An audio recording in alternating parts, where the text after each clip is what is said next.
This episode contains graphic descriptions of crime scenes which may be disturbing to some listeners. Today we're bringing you the story of a little 6-year-old girl who went to sleep one night but was discovered missing from her home the next morning.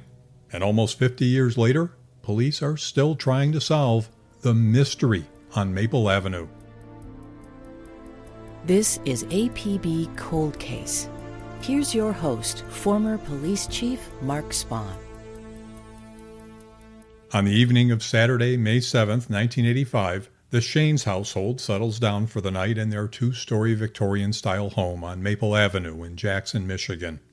It's a residential street located in a quiet, historic neighborhood. According to Susan Shanes, in an appearance on the Steve Wilkos show, the kids were sick and they wanted to sleep downstairs. She said this was the very first time she'd ever let them sleep down there. Susan's daughter, Mandy Shanes, is 46 today. She was 8 years old in 1985, and she told us that she remembered playing outside that day and that she wasn't feeling well when she went to bed.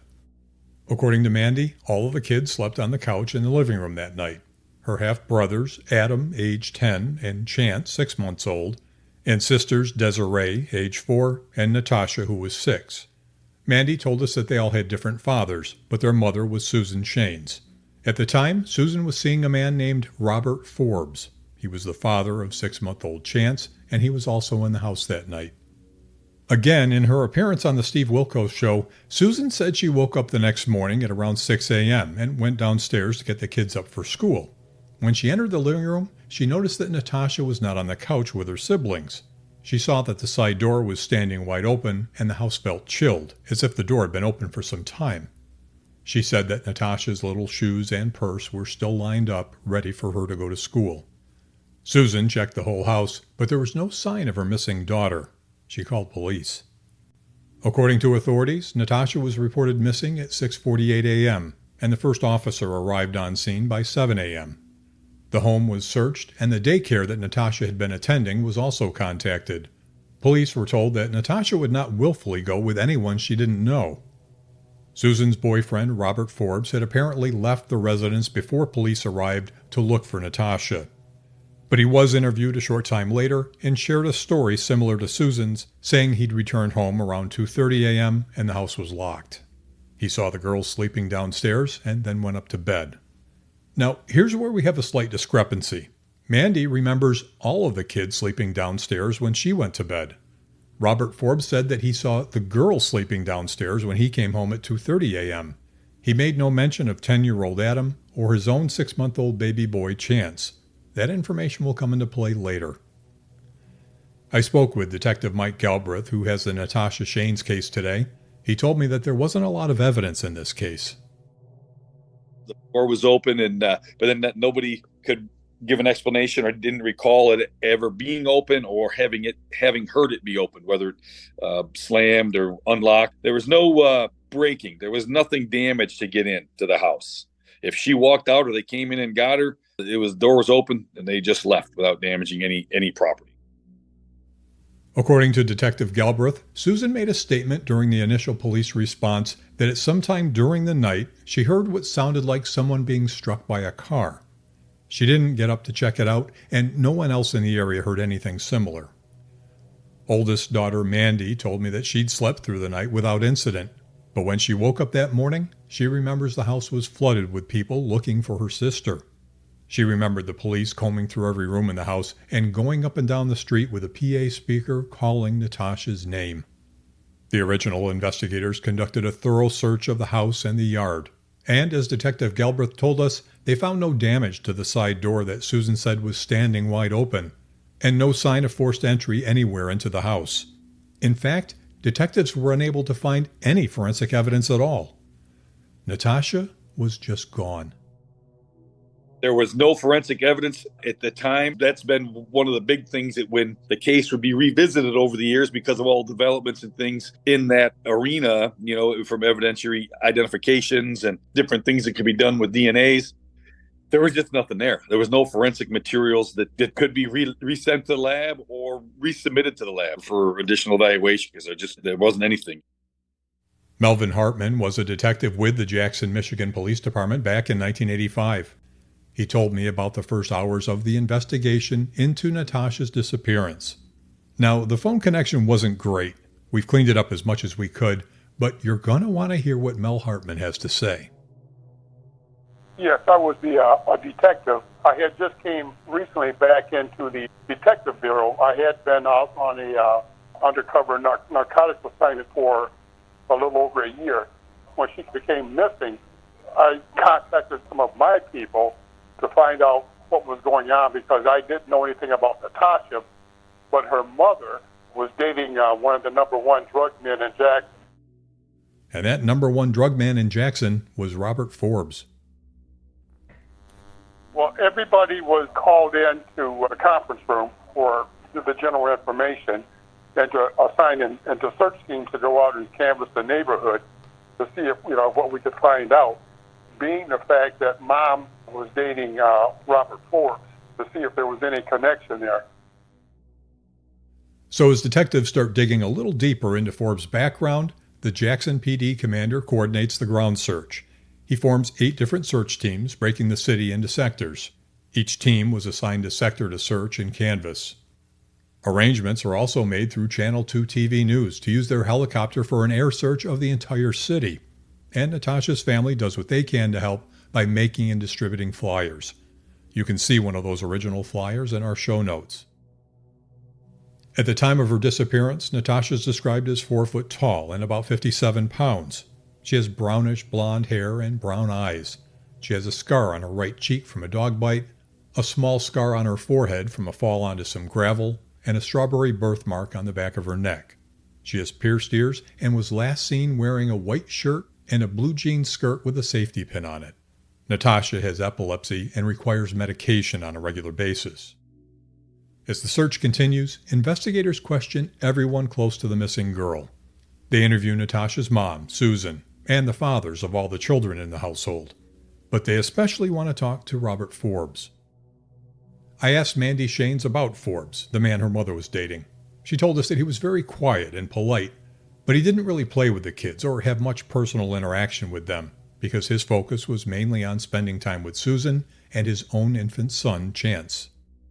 Jackson police continue to scour the Shanes neighborhood looking for answers. But Detective Hartman said that the initial canvass of the area on day 1 did not garner any leads to Natasha's whereabouts. And then he told me what happened on day 2 of the investigation, the day when Robert Forbes came to his house.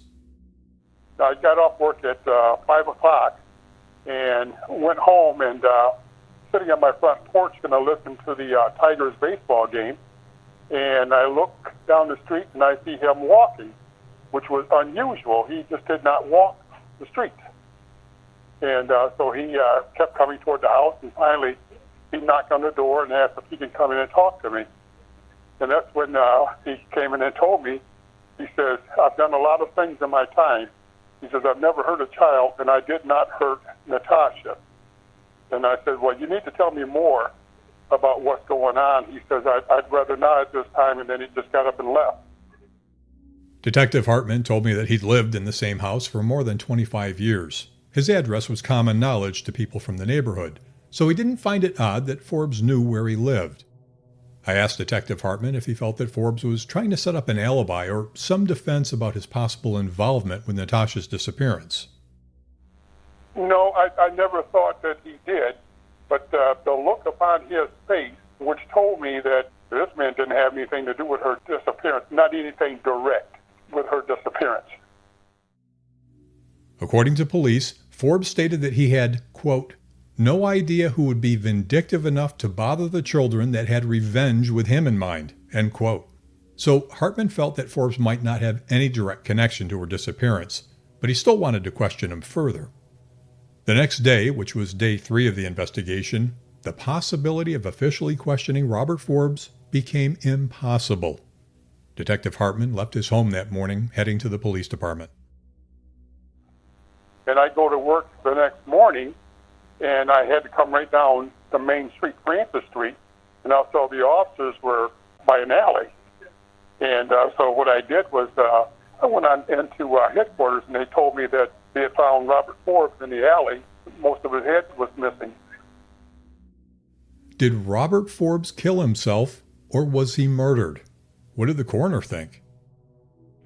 First they wanted to label as a suicide, but I talked to the prosecutors, and they agreed to leave it as open without a charge on it yet. And so that's when I started to investigate a little bit more on it. And after some digging, Detective Hartman is convinced that it was a homicide. Nat Gross is also a former Jackson police officer, and after 22 years on the department, he went to work with the prosecutor's office working on cold cases. He adamantly agrees with Detective Hartman. I'll tell you what, Robert Forbes wouldn't take his own life. There was no reason for him to kill himself. He didn't carry that kind of a guilt. He didn't commit suicide. It was apparent that Forbes' dealings with the underworld ran deep. Detective Hartman shared some information he got from an informant. Robert Forbes, like I said, was the main drug dealer in town there for heroin and cocaine.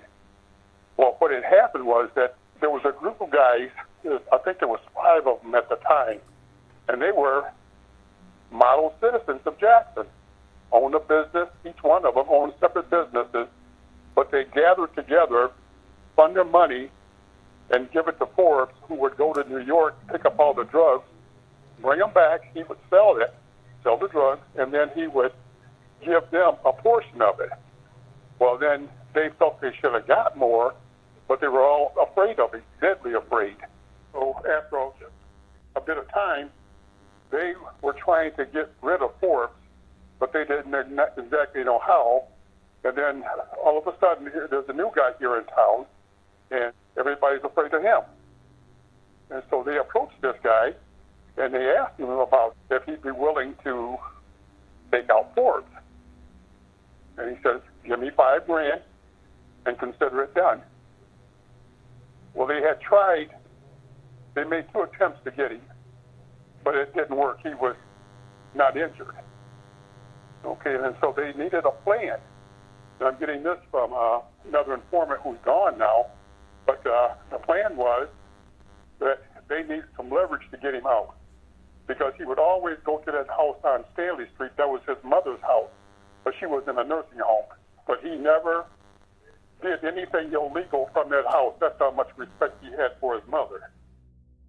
The purported attempts on Robert Forbes' life were unsuccessful, so they allegedly come up with a new plan for Forbes.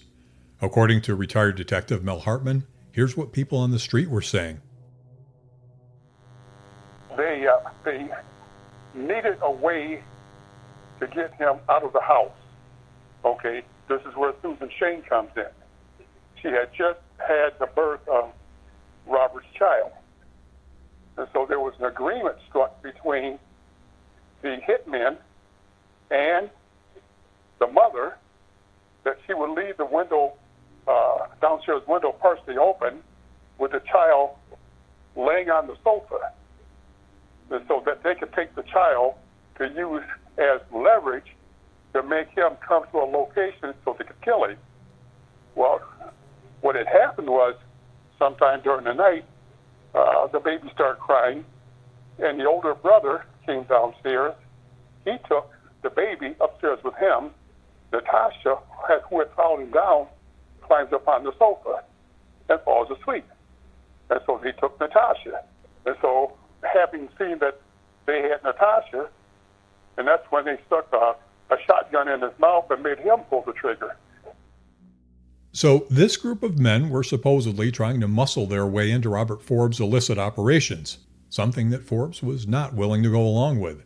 As Detective Hartman mentioned, there was a lot of talk on the street. Here's retired Detective Nat Gross. I was also told that what happened was they wanted a part of his business.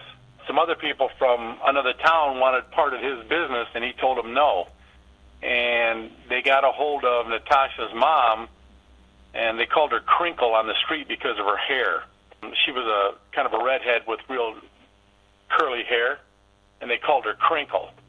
And basically they went to her and told her that if we don't get part of this business, there's going to be hell to pay. Well, they kind of confused who was who, and they took the wrong child. Detectives continue their investigation, following up on any leads and possible theories, one of which was that Natasha had just wandered off, another that a bus driver picked her up because she was standing outside alone, but no evidence was ever found to corroborate those theories. Time passes with no new leads, and Natasha's case goes cold. Detective Hartman hasn't given up, though. He's also still looking into the alleged murder of Robert Forbes. I asked him about the 2 prior attempts on Forbes' life. I think one was a drive-by shooting on one of the local streets where he was sitting in his car, and the other one was they chased him down one of the byways there in the city and were shooting at him, but they could never get up to him enough to get close to killing. I asked him if the prosecutor took that information to a grand jury. No, they wanted more. And so that took several years. It's something like maybe 4 or 5 years later, just kept working on it and working on it and working on it. And so finally I made contact with the number 1 guy who was suspect in killing him. But what he did was he subcontracted the killing to somebody else. At this point, Hartman told me that all he had to identify the person who he suspected of killing Robert Forbes was a nickname. And it took me over 3 years to finally get a last name, track this guy down who was just happened to be in Jackson at the prison there. Hartman shared what his source said happened to Natasha. And I said, but I need to know where this child is at. He said, well, the child's dead. That she got sick and she died that same night. And so they just put her in the trunk of the car. And when they went back to Detroit, they bagged her up and put her in a suitcase. And so I said, well, what did you do with her? So they took her over to a gambling house where they would always meet at, and everybody else, well, they would go outside, people that they had killed, and they just buried them in that backyard. Hartman said that about 2 months after last speaking with that source, he goes back to interview him again. So I go back out in about 2 months to talk to this guy, and he had died 2 days earlier, cancer. Detective Hartman was deflated. But he and Detective Nat Gross get hold of another informant who claims to have information. They go with him to Detroit to try to narrow down the location where Natasha might be buried, which could finally move the case forward. Here's Nat Gross. I would say to find Natasha, yes. That would probably help us find Natasha. But the problem is the guy that we actually think was responsible for it is deceased. We had an informant that took us to a place and said that Natasha is right here. This is where she's buried. And he explained it, how the house used to be there was an after-hours blind pig, and that there was a garden that was there, and that he actually saw the child in a suitcase in the trunk of the car, and she was already deceased. And that she was buried in a garden there, like a regular tomato garden. You heard Detective Gross talk about a blind pig. I asked him what that was. An after-hours blind pig is a place where people used to go to drink and gamble after the bars closed because, after 2 o'clock in the morning, the bars don't serve anymore. They close up and away you go. So the house that used to be there was gone. I asked Detective Gross how the informant knew that was the location. The only thing I can tell you is that I remember the way it was described to me, how he knew that was the spot, was that back in the day there was a shootout and there was a couple guys standing behind a tree and there was a Burger King on the other side. The Burger King's now been torn down, and that they hit the tree, and the informant was talking about him and these other 2 guys, and that they hit the tree and missed the guys who were sitting behind the tree because they hit the tree. The Burger King was across the street. It was to the south. And the after-hours blind pig was to the north, and I believe it was to the east is where the Comcast little building sat with just a small fence around it, but the rest of it was all wide open because we were walking all through there. It's a big, huge lot.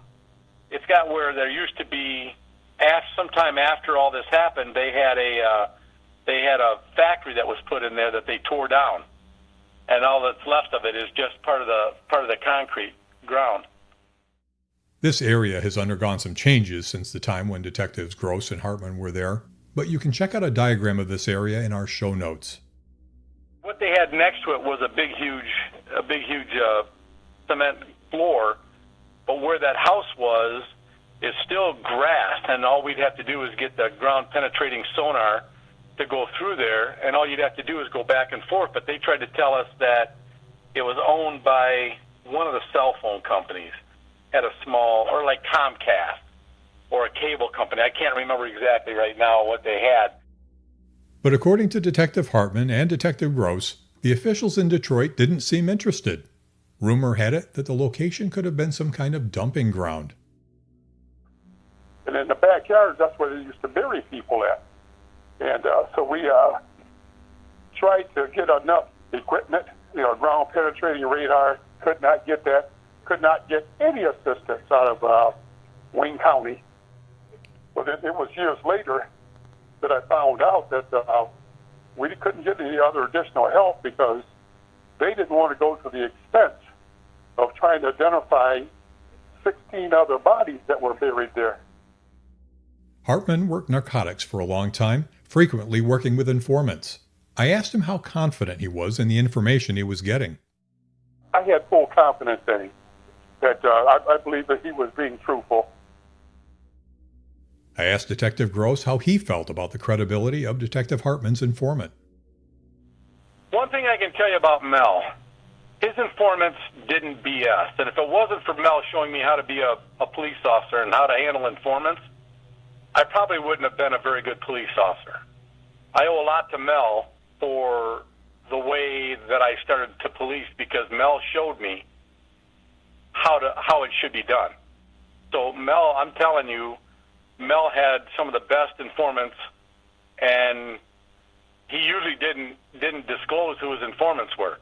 But this informant said that they would go with us to Detroit. I mean, we went to a couple apartment buildings and interviewed people, trying to find some of these guys.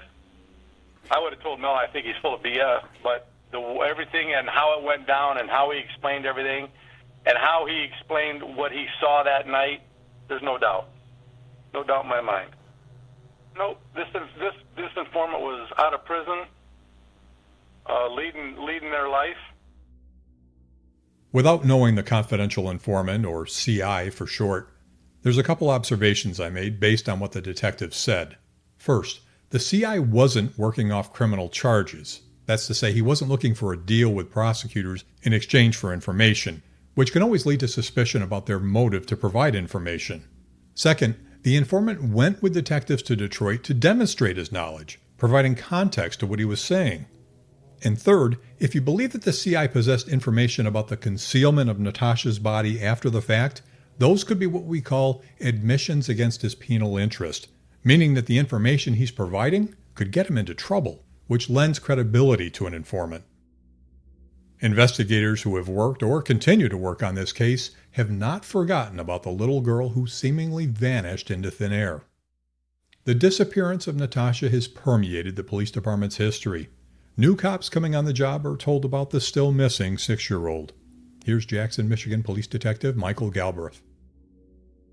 I've been made well aware of it the whole time I've been at JPD for the last 22 years.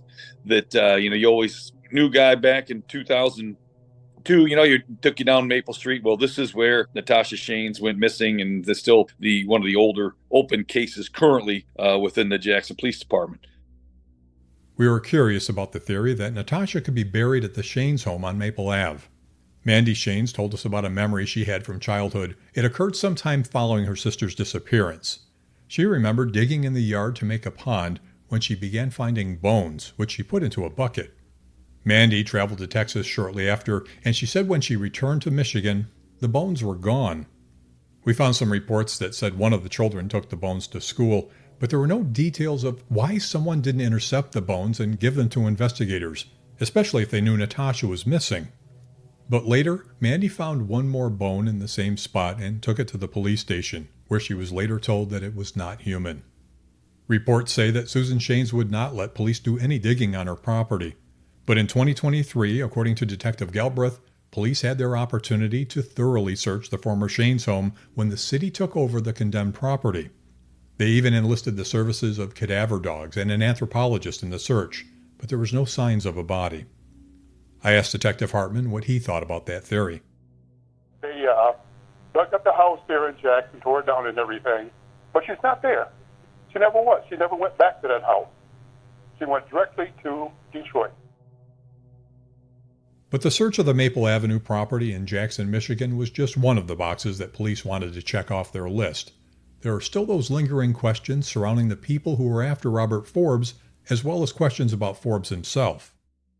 There's some things that revolve around the relationship that Natasha's mother had, Mr. Forbes at the time, who was involved in various criminal activities with different gangs throughout the mid-Michigan and southeastern Michigan area. Because Forbes was tied to the underworld, Detective Galbraith said that several leads came in throughout the investigation from people saying they had information about the case, but nothing panned out. And the theory that Natasha was taken by alleged criminal associates of Forbes by mistake, that they may have been after his son with Susan rather than Natasha, who was not his child, Galbraith said that theory's never been proven. Through the years, several people have come forward claiming to be Natasha, but to date, none of those claims has ever been confirmed. Former detectives Mel Hartman and Nat Gross have not been directly involved in this case for several years, but it haunts them to this day. And when I spoke with them, they still want answers. I asked Detective Hartman what it would mean to him to be able to find Natasha. That's been my lifelong goal ever since that she disappeared, was just to find her and return those remains back to the family. The case remains open at Jackson, Michigan PD. Here's Detective Mike Galbraith. It's always going to stay open until we can confirm or deny the fact that, one, she's either still alive and we can identify who the young lady is and they can be reunited, or unfortunately, but fortunately, find her remains of some sort to confirm that the young child was murdered. Again, retired Detective Nat Gross. As hard as we've worked it and as long as we've worked it, because when I did cold cases up in the prosecutor's office, I could get a homicide usually, go back through, and the secret to redoing and solving a cold case is to actually re-interviewing everybody. It isn't a lot of times the DNA, it's not latent fingerprints, it's not any of that stuff. It's getting back and re-interviewing all your witnesses, because allegiances change, alliances change. And people, sometimes their conscience gets them, sometimes the good Lord upstairs gets them. And they feel like they've got to tell the truth. And in this case, the people that we were dealing with don't have basically a conscience. And I don't think it's ever going to change. I wish it would, but I don't think it will. And as it stands right now, the guy that we really think did it is deceased, so who are we going to charge? We're not going to be able to charge anybody. Police understand that even though their unnamed suspect is dead, that should not be the deciding factor in whether the search for Natasha continues. I asked Mandy about life after her little sister went missing. She told me that she and her siblings didn't really have a childhood after that. The family spent every minute traveling and posting flyers of Natasha in every state they could. Mandy said they never found any answers, and without closure, there's no peace. But despite that, she says the family is still close, and they look forward to any new information about Natasha. Again, here's retired Detective Nat Gross. Nobody or any child should be someplace where they're not, even though their loved ones aren't going to be visiting them every day, shouldn't be in a spot where somebody can't find them if they want to. I'm sure the city of Jackson will suck up the cost of digging up the body if we find one. I mean, how do you not, now you can solve a homicide and we can say we solved it. I think that's the biggest thing. It's money. Money right now is I think the biggest factor in why we're not digging it up. I mean, there's no guarantee we're going to find it, but if you take ground penetrating radar or sonar, and you go through and you suddenly find there's a square box down there, looks like a piece of luggage, or you look at the fact that there's a body down there. What we do know is that Natasha Shanes has never been seen since she disappeared from her family home on Maple Avenue in Jackson, Michigan, more than 38 years ago. Could officials in Detroit hold the key to helping solve this decades-old mystery? Retired detectives Nat Gross and Mel Hartman thought so. They've been retired for several years, but still hold a passion for solving this case. In fact, when I first spoke with Detective Hartman, he was hospitalized. When I learned that he was speaking to me from his hospital room, I told him that our interview could wait, but he insisted on talking to me. I could tell that Mel, like so many other cops, take cases involving child victims very personally.